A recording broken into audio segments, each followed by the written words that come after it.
Thank you, Jim, and thank you to the scientific committee and the organizers for the opportunity to talk to you today. Let's see, we'll wait a second for the slides to come up. I'm going to be giving a bit of I think, a unique presentation here. It's more on the development of our Trident device. Okay, and it's called Performance Comparisons Between Swept Source and Spectral Domain OCTs and the Development of a SSOCT Reference Database. On behalf of my co-authors here, here are our disclosures. 5 of us are Topcon employees, and 1, our statistician, is a Topcon consultant. This slide shows the presentation overview. I'm going to start with a brief overview of 1 micron wavelength swept source OCT and the Trident device. And then I'll go into the heart of the presentation, which is discussing 2 of our Trident 510K clinical studies, the validative studies and results. These are the agreement and precision and reference database studies, and then before concluding. This slide shows an image comparison between spectral domain and swept source OCT. On the left, we have spectral domain. On the right, we have swept source. These particular images happen to be that of OCT 2000 and our DRI OCT1 Atlantis device, but they ought to be very similar if they were, for example, the 3D OCT1 Maestro for SDOCT or the Trident for swept source. We can see very clearly the vast difference in the imaging capability of the lamina cribrosa, for example, and the choroid and even sclera in the case of swept source OCT. And last year, I presented a quantitative comparison of the SNR characteristics of images like this, and I believe Carl Glinberg, the next speaker, will be following up on that with some pathological comparisons. Just to review, 1 micron wavelength swept source OCT exhibits much deeper penetration, as I showed in the last slide. In this case of a hemorrhage, we can see clear through and again into the choroid and sclera. And the technology also enables one-shot, vitreous to scleral imaging, single scan, no need to change reference mirror positions and so forth. We then followed this work up in conjunction with Rick Spade, where we patented a technique called dynamic focus and windowed averaging, which not only gives the ability for the full depth imaging, but also gives very fine resolution and improved SNR across the entire imaging space. And this brings me to the Trident. I'm not going to go into this in detail. I imagine that most of you are quite familiar with the device. I would imagine it's why many of you are here today. But I will emphasize that it's a multimodal device. And in addition to OCT and color fundus, it also provides red-free, and the plus version of the device provides FA and FAF imaging. And the reason I bring this up, what's new, is that it's FDA cleared as of a few weeks ago. And so that brings me to the real purpose of this talk, which is to report the results of 2 of our clinical 510K studies for the device, the AP study, Agreement and Precision, in which we quantified underlying device performance metrics, and the reference database study, where scan data was collected for of the reference population, establishing quantitative RDB comparisons based on regression analysis. And one thing I'll mention right here is many of you may be more familiar with the term normative database. FDA in the US has requested us to abandon such terminology. They prefer reference database as the standard term, and that's what Topcon is now using in our terminology, at least for the United States labeling. And Before continuing, I'll note that these studies were performed and are associated with the US version 10.5 series software. Okay, so the AP study contained 5 main analyses. Some of these are, the top 2 are with measurement endpoints, and the last 3 are subjective image comparisons. In this presentation, I'm going to focus on the measurement endpoints, the agreement and precision analyses. What were the endpoints of this study? They include our various thickness measurements, full retinal thickness, the ganglion cell measurements, circumpapillary retinal nerve fiber, and also various optic disc parameter measurements. And then there were some, those each had both agreement and precision aspects.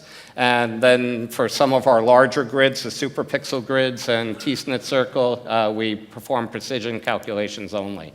There were 3 participant groups in the study: normal population, glaucoma, retinal patients with these sample sizes. And some more of the protocol details are described here. The agreement analyses utilized the first chronologically acceptable scans as determined by a reading center, while the precision analyses included all acceptable scans. The statistical design included Deming regression, Bland-Altman plots, limit of agreement, and then also kappa measurements for the agreement. And for precision, we use standard techniques, standard deviation, repeatability, reproducibility limits, including precision ratios, as well as coefficient of variation measures. And here are some agreement results. These are representative results. And keep in mind that the predicate device here was the 3D OCT-1 Maestro, and so not only was this validating the swept source technology, it can also be looked at as a comparison between 1 micron swept source and 800 nanometer spectral domain OCT, since many reading centers are interested in such details. So we can see here that the comparisons are actually very, there's very strong agreement in all of these plots. The upper left, we're showing central fovea, full retinal thickness. Upper right is average circumpapillary, and then ganglion cells on the bottom. Now we have a couple more, and including disc measurements on the bottom left, upper right. Cup measurement shows very good agreement. The disc measurement, it shows good linearity, but not following identity, and that's because the disc detection algorithm was modified in the version 10.5 Trident software. And this also influences the cup volume and rim measurement parameters. So now on to precision analysis. We performed 2-way random effect ANOVA models and estimated repeatability and reproducibility limits. And this table shows selected parameters, selected endpoints. I'm not going to go through this in detail, but I will say these results benchmark very well with competitor devices. So now on to the RDB study design. This study utilized 6 clinical sites geographically spread across the United States, and there were enrollment quotas of targets for 6 age bins. The parameters included the same measurements that I just described for the AP study, and quantile regressions were performed to determine the 1st, 5th, 95th, 99th percentiles, and also for reporting purposes, the 50th percentile. Our covariates included age and disc area. Disc area was only used in the case of the circumpapillary and disc measurements. So the RDB Study Demographics, we enrolled 410 subjects overall. This is very good sampling. And it includes, as you can see here, relatively even distribution across age bins, including very nice sampling, 50 subjects in the 70-plus age bin. So it's really good sampling in the database. And gender, ethnicity, race are representative of the general US population. Here are some sample scatter plots. showing the trends for a couple of our representative parameters, central fovea FRT, full retinal thickness on the left, temporal inferior ganglion cell plus measure on the right.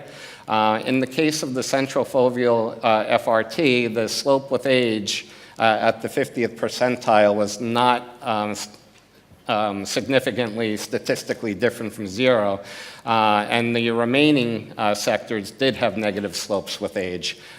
These findings are consistent with literature, and some studies have shown positive trends, some have shown negative trends for central FRT, but just about all other thickness measurements had negative slopes with age. Here are a couple of the circumpapillary and disc sectors, representative results. The circumpapillary RNFL 50 percentile curves tended to have negative slopes with age and positive slopes with disc area, but not everything was statistically significant. And the disc parameters 50th percentile results had weak relationships with age, but significantly positive slopes with disc area, with rim volume being the only exception. So, in conclusion, the DRI OCT Triton is a multimodal device featuring 1 micron wavelength swept source OCT with a number of the technological advantages that I mentioned. We performed these registration studies and established the statistical performance of the Triton device while building out the reference database functionality. We observed strong agreement between Triton and the predicate Maestro device, while optic disc detection improvements in the Triton produce subtly more reasonable disc margin delineations. Reference limits establish thresholds for quantitative comparisons, and if you're interested, more detailed information can be found in the FDA's 510K summary. And I'd also like to take a moment to acknowledge our clinical sites. There were 6 sites overall. These are the principal investigators, and of course we acknowledge the staff at the sites as well. And this is a very large effort, and also I give my thanks and acknowledgement to the full Topcon clinical regulatory team. Thank you.